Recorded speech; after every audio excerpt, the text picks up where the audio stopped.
punishment, also known as the death penalty, is defined as the authorized killing of someone as punishment for a crime. The 5 forms of capital punishment include lethal injection, lethal gas, electrocution, firing squad, and hanging. This led to the initial question, what are the implications of legalizing capital punishment in the United States? Many historical, political, economical, and ethical implications will arise, which calls for a reformation to be made to the criminal justice system. When European settlers came to the New World in 1608, they brought the practice of capital punishment. The first recorded execution was that of Captain George Kendall in Jamestown Colony of Virginia in 1608. According to capital punishment records, the last public execution was in 1936 in Owensboro, Kentucky, when Rainey Bethia was hanged for the rape and murder of a 70-year-old woman. Hanging was the main method of executions from the 1600s to the 1900s. Former Vice President Joseph R. Biden Jr. at his presidential campaign announced, "Because we cannot ensure that we get these cases right every time, we must eliminate them." History has shown political figures supporting the abolishment of the capital punishment. This demonstrates the importance of the topic. There have been many death penalty cases which have proven innocent inmates have been exonerated. There has been new DNA evidence which has proven more than 20 death row inmates innocent since 1992.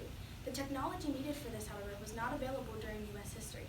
Also, DNA evidence is only available in a fraction of capital cases.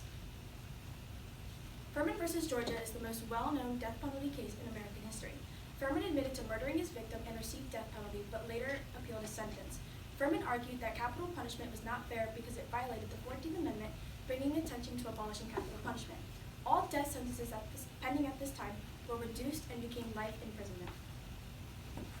To expand upon the idea that political leaders are supporting the idea of capital punishment being abolished, the constitutionality of capital punishment has been a wide topic of debate amongst judges, jurors, and lawyers. For example, a criminal defense team argued against a decision made by federal employees to impose the death penalty onto another human due to claims that it goes against the 5th Constitutional Amendment on the right to due process.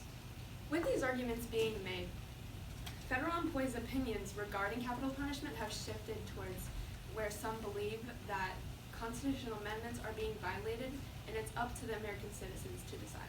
However, the main group of people who deal with the consequences of capital punishment is prison guards. As stated by 2 criminal defense lawyers, prison guards who work in prisons that carry out death sentences are held with the responsibility of caring and protecting death row inmates, which can harm their mental health due to them protecting some of the most dangerous prisoners in the prison population. According to a 2010 poll taken by voters in the United States, 61% of people showed that they would prefer an alternative form of punishment than capital punishment. And furthermore, as you can see on the chart behind me, only 33% of people would choose the capital punishment as a form of punishment for a crime. To expand on the political idea of different punishments, a case without capital punishment costs a mere $740,000, while a case where capital punishment is sought costs nearly $1.26 million. The differing costs result in a significant increase in taxpayers' dollars. $90,000 is the cost of maintaining a death row prisoner in comparison to a prisoner held within general population annually. With the drastically high rate for a capital punishment trial, countries have been led to the point where the solution is to increase the amount of money taxpayers give. However, many do not want to be providing these extra funds to inmates and criminals, since many do not view criminals as worthy of these expenses, which could be put to better use, such as restitution programs. According to Shrigna, in order to currently maintain the criminal justice system, it costs $137 million. If the death penalty was removed, it would cost nearly $11.5 million. The severe decrease which is demonstrated by the removal of capital punishment within society would bring drastic stability to the economy of the United States. Racism plays a large role in capital punishment unethicality. In the graph from Racial Disparities In, it shows that a majority of the people who are defendants for capital punishment are African American. It's unethical to put somebody on death row just because of their race. It is unethical to decide who will get the death penalty just based on the color of their skin, and according to Racial Differences In, it says, moreover, there is support by white individuals for harsh and often unequal treatment of black citizens by the criminal justice system, and often this support is linked to prejudicial attitudes. White Americans in the criminal justice system are using their prejudice in order to decide who will receive capital punishment. In the video called Meet Youngest US, 2 young women are interviewed. Both had strong upbringings when they were children, but they were sexually abused as children. With this, they both were put on death row at an extremely young age for crimes which their boyfriends made them commit. However, one woman featured in the video, named Amelia, could not afford a lawyer and proper defense and received the death penalty. However, her boyfriend could, and he got a less severe punishment and less time. It's unethical to put somebody on death row just because they can't afford the proper lawyer or defense.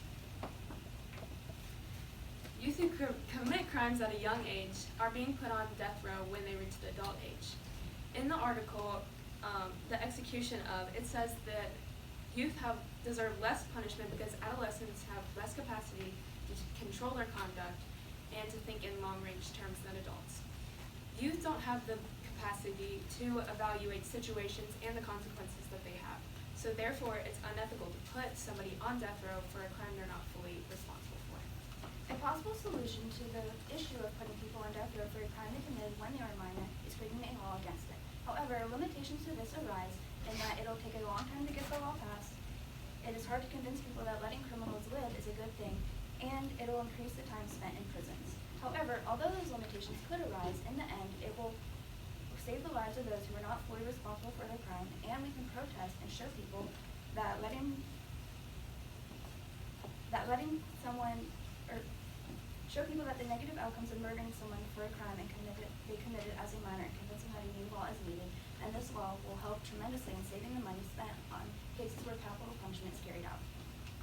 According to the Institute of Criminology, crime prevention refers to the range of strategies that are implemented by individuals, businesses, communities, non-government officials, and all levels of government to target the various social and environmental factors that increase the risk of this crime. Some limitations to this include there being very few people that would volunteer for these crime prevention programs, there not being federal employees to allow people to volunteer for these programs, and not all people will want to provide the expenses for it.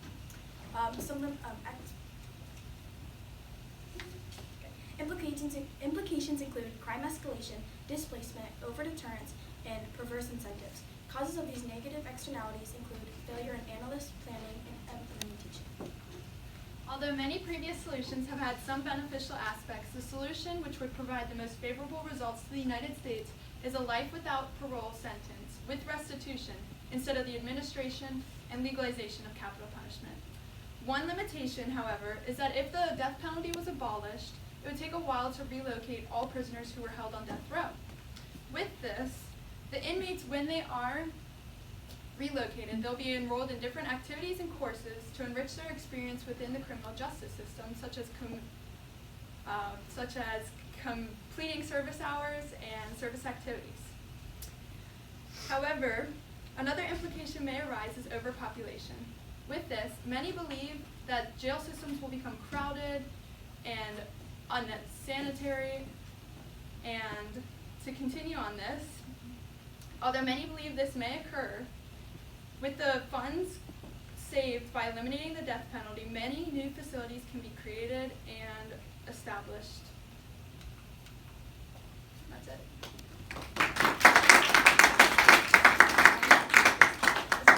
Okay, a few questions for you. I'm going to start with you, Allie.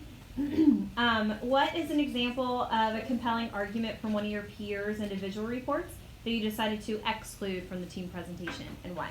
Okay, an argument displayed in Chloe's IRR that was excluded from our presentation was where she talked about more specific details of what the money was spent on, and we decided to exclude that because we thought it was not as beneficial to our overall presentation solution of life imprisonment, since money was not really the overall deciding factor. Next is Chloe. Reflecting on your colleagues' work, which one had the greatest impact on your overall understanding of the problem that the group identified? I feel as if Allie's work had the greatest impact on the overall understanding of the problem, since she discusses the effects of capital punishment on not only political leaders, but everyday people such as prison guards, which really showed the ethical side as well as the social side by showing how they're affected mentally and physically. Thank you. Audrey, you are next. Describe an argument from one of your peers' individual reports that made you think differently about your team's solution or team conclusion. An argument from Chloe's IRR was about the financial cost of life imprisonment, which obviously when you are moving a bunch of death row inmates into another area, it's going to cost a lot of money, and the overpopulation that also comes along with it. Thank you. And then finally, Lily, how did the content of the team presentation change as a result of group discussion along the way? As a result of group discussion, at first we were all for the death penalty, but as we started to collect more information, for example, about how much like the death penalty cases cost, we started to realize how negative it is and how there's more negatives